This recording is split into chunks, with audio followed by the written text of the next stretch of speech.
Pada hari ini saya berbicara mengenai darah, yaitu darah Yesus dicurahkan untuk keselamatan kita, untuk penebusan kita, untuk melayakkan kita berdoa kepada Tuhan, untuk menyucikan kita, untuk melindungi kita. Saudaraku, semua itu terdapat dalam darah Yesus, saudaraku. Untuk kesembuhan kita terdapat dalam darah Yesus. Karena tadi saudaraku memang firman Tuhan berkata oleh bilur-bilur Yesus, kamu sudah sembuh. Haleluya. Dan kita tahu pasti saudaraku, bilur Yesus tidak bisa dipisahkan dengan darah Yesus. Pada waktu itu dicambuk saudaraku, saudara dia berbilur-bilur dan darah mengalir saudaraku. Nanti saya terangkan lebih jelas saudaraku. Kamu ditebus bukan dengan emas dan perak, tapi kamu ditebus dengan darah yang mahal, darah anak domba yang tidak bercacat celah, yaitu darah Yesus, saudaraku. Saya harap saudara semua pada hari ini memiliki darah Yesus dan mulai menerapkan darah Yesus dalam hidup saudara. Banyak juga anak Tuhan tidak menerapkan darah Yesus, tidak memakai darah Yesus, tidak memanfaatkan darah Yesus dalam hidupnya. Saudaraku, sayang sekali. Terus terang saya katakan kepada saudara, tiap hari saya mohon darah Yesus bagi saya, bagi istri saya, bagi anak-anak saya semua, satu persatu saya sebut namanya, supaya dibungkus oleh darah Yesus, dilindungi oleh darah Yesus, dan si jahat tidak bisa menjamah dia. Kalau darah anak domba, yang hanya anak domba, darahku berumur setahun tidak bercacat celah, bisa melepaskan bangsa Israel, anak sulungnya, daripada kematian, dan si malaikat maut tidak bisa menjamahnya, setan tidak bisa menjamahnya, apalagi darah Yesus yang sejati. Haleluya. Tepuk tangan darahku, haleluya. Nah, darahku, jangan jarang-jarang menerapkan darah Yesus. Tiap hari terapkan darah Yesus. Kenapa jarang? Sudah jadi topik mengenai darah Yesus sudah hilang daripada pemikiran mereka. Tetapi Tuhan Yesus memerintahkan secara khusus pada umat Israel memperingati Paskah sepanjang masa selama-lamanya. Nah, saudaraku, sampai pada zaman ini seharusnya kita lebih bergairah memperingati Paskah.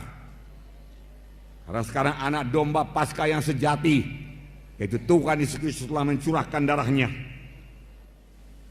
Nah, saudaraku yang kasih dalam nama Yesus, untuk tinggal saudaraku dalam Yesus perlu darah Yesus. Banyak sekali berkat daripada darah Yesus, melayakkan dan menyucikan. Oleh sebab itu tiap-tiap hari saya mohon darah Yesus, saya ulangi lagi saudaraku, dalam kehidupan saya dan keluarga saya. Dan ini membawa berkat yang besar bagi keluarga kami, perlindungan Tuhan yang teguh, sehingga setan tidak berkuasa menjamah kami. Dengan darah Yesus kita bisa bersekutu intim dengan Tuhan. Dengan darah Yesus kita disucikan, dan kita dapat masuk hadirat Tuhan. Ku masuk ruang Maha Kudus dengan bersalut darah Yesus. Maka Bapa di sorga, Tuhan tidak bisa menolak kita, karena dia adalah darahnya yang kudus. Saya tidak kudus, tetapi darah Yesus mengkuduskan saya, saudaraku. Lalu kita sampaikan doa kita. Kita layak buat berdoa, masuk dalam ruang Maha Kudus. Pada waktu Yesus mati di kayu salib, saudaraku, tirai dalam bait Allah terbelah dua dari atas ke bawah, yang memisahkan bilik suci dan bilik Maha Suci. Bisa masuk bilik Maha Suci, bertemu dengan Allah Bapa dengan bersalut oleh darah Yesus. Jalan lain tidak ada. Haleluya, saudaraku. Inilah kuasa darah, saudaraku. Saudaraku yang kasih dalam nama Yesus. Dan firman Tuhan berkata, jikalau kamu tinggal dalam aku dan aku dalam kamu, mintalah pada apa saja yang kamu kehendaki, aku akan berikan kepadamu. Tinggal dalam Yesus dengan darah Yesus melayakkan kita. Dan firman Tuhan tinggal dalam saya, tinggal dalam saudara, terutama mengenai darah Yesus. kita mengerti, dan kita percaya, dan kita terapkan dalam hidup kita, saudaraku, mintalah apa saja yang kamu kehendaki, maka kamu akan memperolehnya.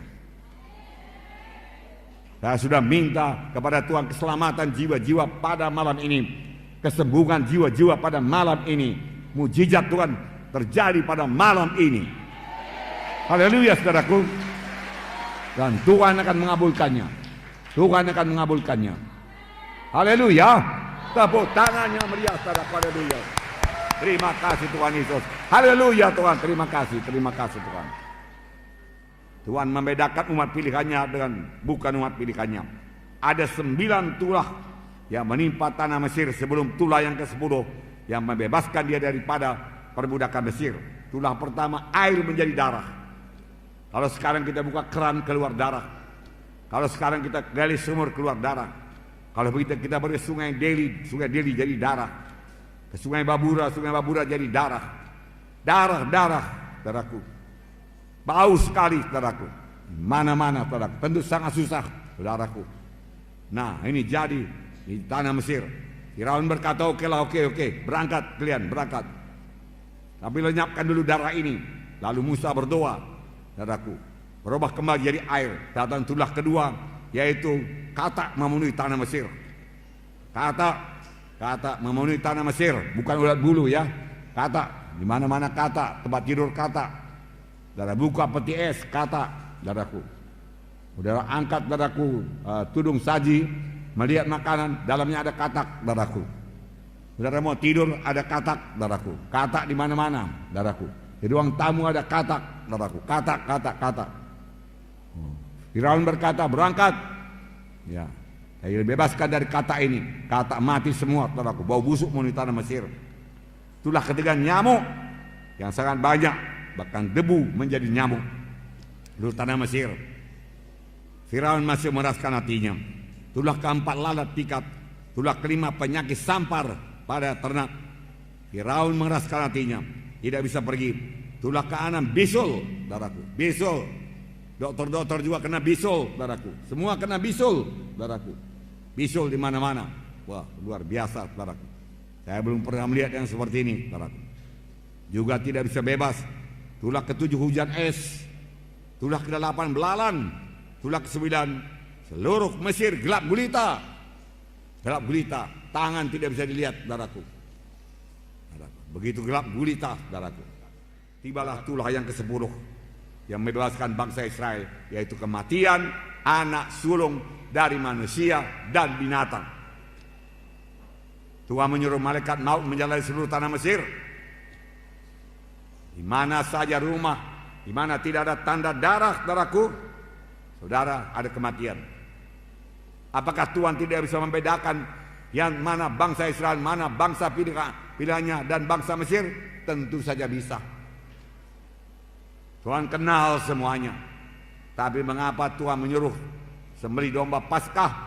Karena Tuhan mau mengajarkan satu prinsip keselamatan, saudaraku. Prinsip kebebasan daripada kematian.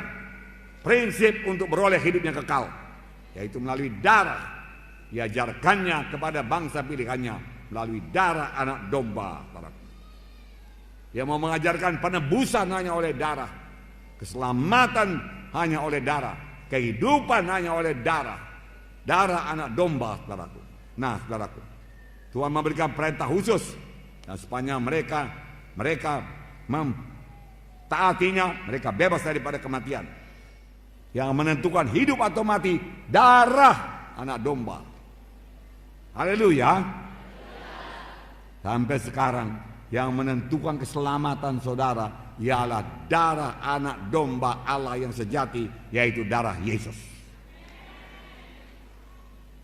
Itu sebabnya setan tidak senang kalau saya berkhotbah, saudaraku, mengenai darah domba Paskah, darah domba Allah yang menyelamatkan. Bukan kebaikan kita, bukan sumbangan kita, bukan amal-amal kita, bukan perbuatan baik kita, tetapi kamu, bukan uang kita, bukan harta kita, saudaraku, bukan korban kita kepada gereja, saudaraku, bukan itu yang menyelamatkan, bukan itu yang membawa ke sorga. Semua itu baik dan disukai Tuhan, tapi ibarat jembatan tadi tidak 1/10 pun membawa kita ke sorga, saudaraku.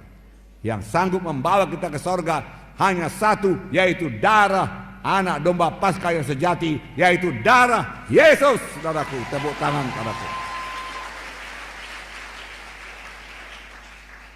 Haleluya.